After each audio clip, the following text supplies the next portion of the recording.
How concerned are you about a chemical weapons attack? It is Biden's power and ability to cancel student debt and nobody else's. A cyber battle with groups like Anonymous claiming responsibility for major hacks in Russia. Joe Biden arrives in Brussels to talk with NATO. AOC thinks that Biden can, with stroke of a pen, get rid of student debt. Anonymous has hacked Russia's central bank. Airlines are now pushing back against mask mandates. Holy cow, we've got a lot coming up on this episode of Daily Caller Live. My name is Jobob. Daily Caller Live starts right now. 2, 1. Here we go. Might be the only brown guy on earth named Jobob. That is actually her name, Jobob.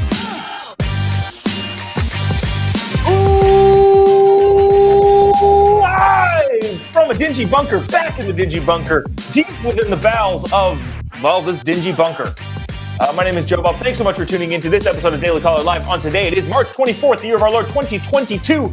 New you in 22. If you haven't started that yet, you're a little bit behind. Joe Biden has arrived in Brussels. We'll talk about that. Kind of interesting stuff. But also with the Russia-Ukraine situation, again, we're not hitting in depth on all of the damage and chaos going on there. We're more focused on policy. So with that, oh geez, there's a hack of the Russian central bank. So that's actually pretty fascinating. Also, stick around for the AOC clip. We're going to get through some Russia stuff first, but this clip is freaking hilarious. But want to start this off with this. Joe Biden arrives in Brussels. Brussels, I've been having issues saying that the last couple days. The president has arrived in Brussels to meet with NATO leaders Thursday to agree on new measures to help Ukraine battle Russia's invasion and address growing concerns Moscow might use chemical or biological weapons or other unconventional weapons in its month-long war. If you haven't been following, there's some pretty grave concern that Putin can either use chemical weapons or a tactical nuclear weapon in Ukraine in order to, and so tactical nuke meaning smaller nuclear weapon, but either one of those two things in order to bring in the United States and NATO into the war, as the whole world has decided that that is not a good idea. If you haven't already, there's a couple thousand you watching this, click the little like button, please. I'm begging you. No, but seriously, it really helps us out. Click the little share button because I want to play this Biden clip. This is Joe Biden arriving in Brussels and taking questions from no one, as is his usual thing. Watch this. And by watch this, I mean... Weapons or a red line for the NATO. How concerned are you about a chemical weapons attack? And Joe Biden walks right past the microphones, does not take any questions. A bunch of the other leaders, I think this was from Reuters, this particular video. There's the common view. We see the President of the United States walking away from questions. A bunch of the other world leaders that were there, members of NATO, stopped and took questions and also did press conferences after. President Joe Biden did not, and while that's while it's an easy target to make fun of him domestically on domestic issues, part of me on the international stage kind of is like, yeah, maybe don't take questions with the international press. Maybe the world won't see how senile and old our president is. So while it's a fun thing to hit him on when he's talking about domestic issues, maybe when we're talking about global foreign international affairs, maybe let's not embarrass ourselves by having Joe Biden take questions from international media, as they are not nearly as friendly as the media he takes questions from.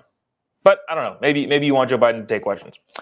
The North Atlantic Treaty Organization's emergency summit is the first in a day-long string of gatherings Mr. Biden has planned with European allies and other world leaders as they map out their next steps in helping Ukraine defend itself against the attack launched last month by Russian President Vladimir Putin. Again, Biden is going to be in Europe for a while. I think a couple days. He's got big meetings, I guess, today. I think he's going to Poland. I'm trying to find his actual itinerary, and sometimes that's a little bit difficult. Maybe I didn't Google hard enough. with Russian forces facing unexpectedly strong and lethal opposition from Ukrainian forces, which is a huge, interesting thing. If you're not following the actual collision, the war side of it, Ukraine is holding its own in a lot of ways, in part because they have a much more much bigger incentive to fight, and two, the Russians don't. And also, tactically and strategically, this has been a disaster for Putin. So there's that. Western leaders say they're increasingly worried that Mr. Putin may resort to using weapons of mass destruction. NATO officials are grappling with the question of what actions by Russia would count as red lines that could prompt more direct involvement by the alliance. Again, that is Putin's entire plan. His whole plan is to get the United States and NATO involved so that he can get the backing of the Russian people, which are now moving away from the side of Putin. Speaking of what's going on in Russia, the Russian central bank got hacked by Anonymous. I want to play this clip from earlier this month, the news report. So, okay, if you don't know what Anonymous is a hacker or a group of hackers or a coalition of hackers all over the place. We don't know what Anonymous is, and that's the whole point. Anonymous is anonymous.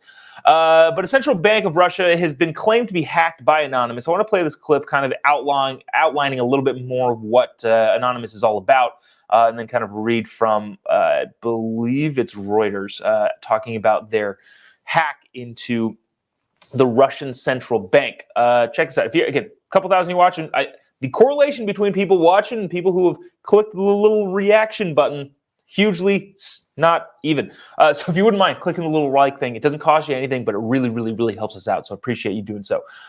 Check this out. In Ukraine, there is the war on the ground, and then there is the battle happening online. A cyber battle, with groups like Anonymous claiming responsibility for major hacks in Russia. Do you think Anonymous is going to have a real impact on this war? Yes, I think Anonymous already has. In the last 24 hours, the Russian Ministry of Emergency Situations website has been offline. The Kremlin was infiltrated again.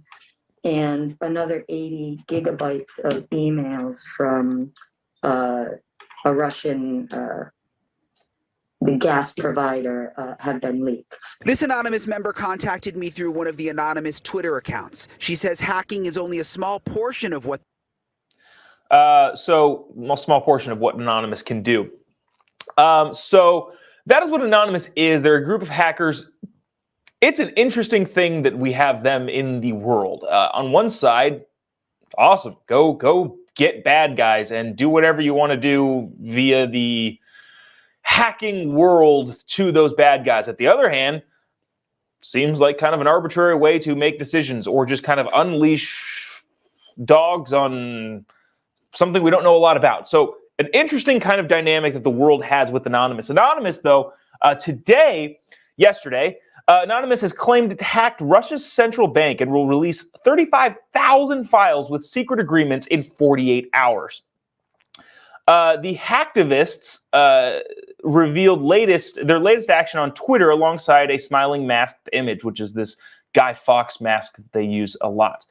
The bank is responsible for protecting and ensuring the safety of the Russian ruble. The group has already leaked thousands of Kremlin documents relating to the war. International Hacking Collective Anonymous, that's restating what it is in the same article. But going to be really, really interesting to see what happens here with Anonymous hacking the Russian central bank and how that affects the war in Ukraine.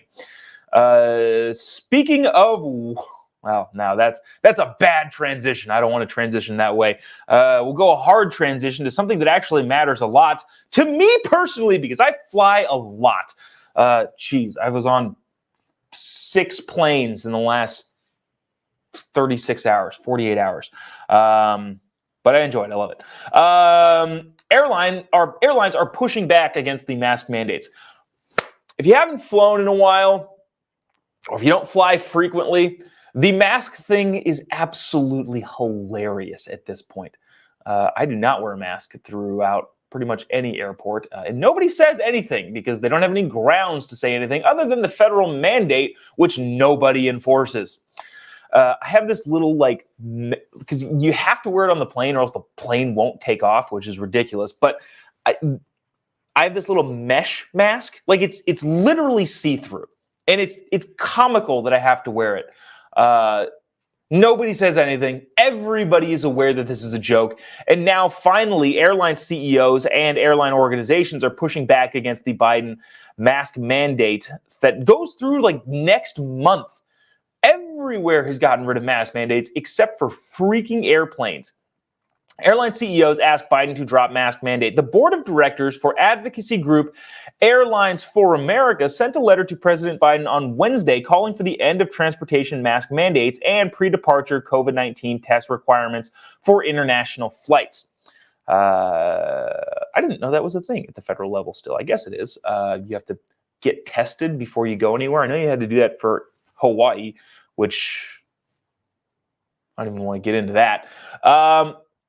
Driving the news, the letter was signed by 10 heads of 10 major commercial and cargo airlines, including Delta Airlines, Southwest Airlines, American Airlines, and UPS Airlines.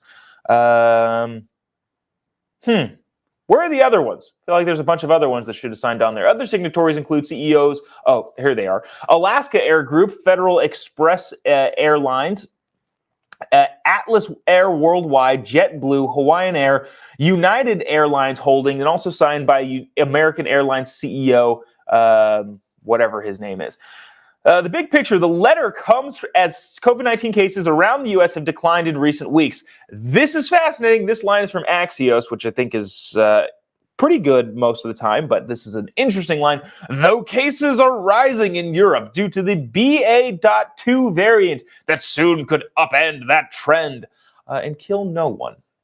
So there's that. Earlier this month, the Transportation Security Administration, TSA's face mask requirement was extended until April 18th. Where am I? Well, I'm not going to make that joke. Extended till the middle of next month. Oh my gosh, wait a minute. I'm flying on April 18th. If they end it then, oh my gosh, we'll see what has to happen there. So airlines are now pushing back on the mask mandates coming through the airports and flying on planes. I want to get to this. This has nothing to do with this Chiron. So let me get a nice little change here on the screen. I don't have a headline for this, but as I saw it seconds before we came online, North Korea tests its largest ICBM, intercontinental ballistic missile. The White House condemns the return of the long-range launches by Fathead, the dictator of North Korea. So there is that. Oh, darn it. I played the clip too early. AOC is back in the news. Haven't been hearing from her in a while. Obviously, she's been doing her own thing and pushing her own story within her own little circle, but not really so much outwardly. But she did an in-depth interview with Spectrum News in New York and said some funny things.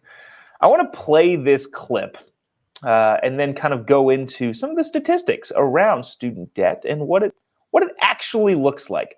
Watch this from AOC on Spectrum News. If you haven't already, share this part. If you haven't been waiting to share it, share this because this is hilarious.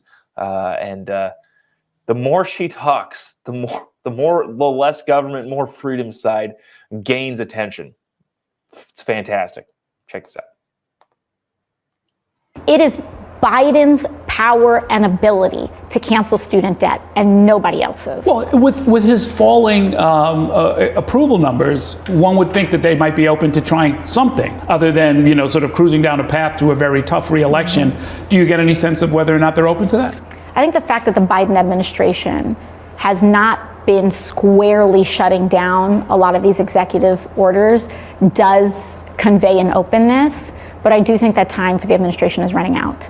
And we do not have much more time to wait because these falling polling numbers, I don't believe in governing by polling, but if that is a concern, which, to be real in elections, it's a real thing. We need to acknowledge that this isn't just about middle of the road, an increasingly narrow band of independent voters. But this is really about the collapse in support among young people, among the Democratic base, feeling like they are not, that they worked overtime to get this president elected, and they aren't necessarily being seen. AOC again with some nonsense on an interview with Spectrum News.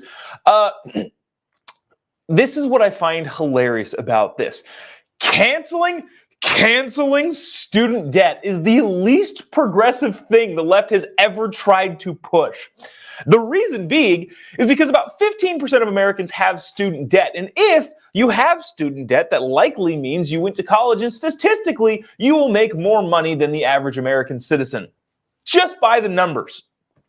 So, canceling student debt, which again is just the government paying off other people's debt, canceling student debt is effectively telling all of the people who are going to make more money statistically, they're okay, we're going to get rid of your debt. Not blue-collar Americans, not canceling the debt for the guy who bought a tractor who didn't go to college, not canceling the debt on the car that the single mom driving her kids around owns. Now we're going to cancel debt for the elites that went to college. It's the least progressive thing Democrats have ever tried to do, or the left has ever tried to do. And at what point does AOC start advocating for canceling all Americans' debt across the board? Because where does it end? Again, about 15% of Americans have student debt. And on top of that, I don't know if you remember, I tried to find the clip, but I couldn't. Elizabeth Warren, senator, also failed presidential candidate, Elizabeth Warren, was asked on the presidential campaign trail in 2020, hey, if you cancel student debt, do I get a refund? And I thought, wow, that's a pretty dang good question, because myself and my family paid a lot of money to the university that I went to. I would love to get a refund for that school, for that money that was already paid. If you're not familiar with that video, Elizabeth Warren said, no, you don't get a refund. Okay, well, that doesn't entirely make sense. Not quite fair at all, but such is the logic of that side of the aisle. There's about $1.7 trillion in student debt, and AOC thinks that the president can cancel that with a flick of his pen. Which, as long as we're being fair about things, Biden did, remember last week, spend $1 billion. Oh, no, hold on. It was $1 billion. Wait a minute. $1 trillion? She thinks I got my numbers mixed up. I was going to say, well, Biden did spend $1 billion last week randomly signing executive orders to send to Ukraine. But that's $1 billion versus $1 trillion. $1.7 trillion in student debt? Holy cow. Yeah, that's not a feasible thing for the president of the United States to just kind of do with an executive order. Yeah, that's not going to happen, Miss AOC. So there's that. There's this really, really interesting poll that I want to get to, but I think I'm going to save this for tomorrow. Just because I don't know. I'm just going to save it for tomorrow.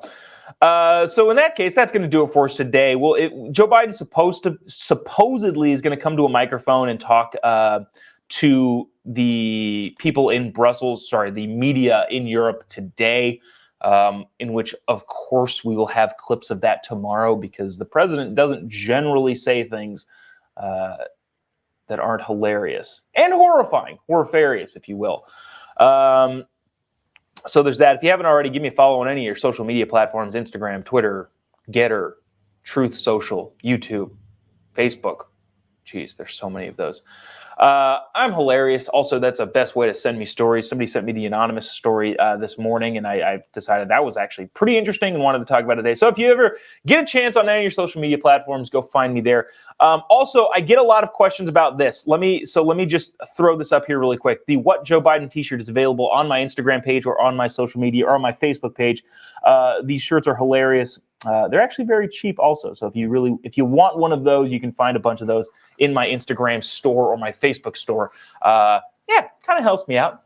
Get a little cash in the pocket. So appreciate you doing that or helping us out and keeping us on the air. So that's going to do it for us today. We'll be back tomorrow with a Friday show. Friday show is trying to keep it a little bit lighter with, again, this fantastic poll that is life-changing, I think. life-changing poll tomorrow. Make sure you tune in before you catch the weekend. That's going to do it for us today. Thanks so much for watching, sticking around. See you tomorrow. God bless America.